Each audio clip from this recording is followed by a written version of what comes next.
let us receive a King.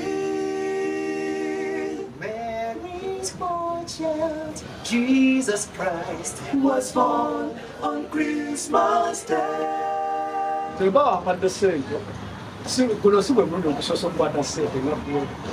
Of course, tuyimba mu bifo eby'enjawulo mu bantu ab'enjawulo. Oh, Susanna, I hope you are happy now.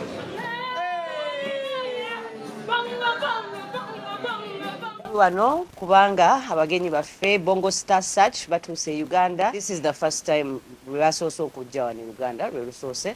I think kigenda kubanga kyeyongerayo every year.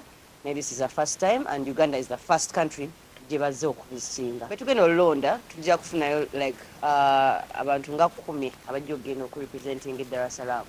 For us we are looking for the next big superstar. Kitegeera.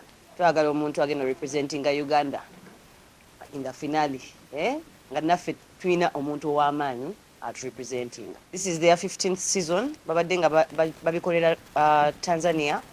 Naye kati ne bagireeta beyond borders. Ne batuuka e Uganda, bagenda ne Kenya ne Rwanda. Funa nothing, not less than $10,000. N'ebirala ebijjako. We saw some talent.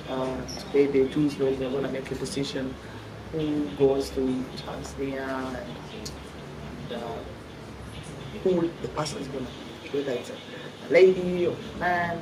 So today is a tougher day than yesterday.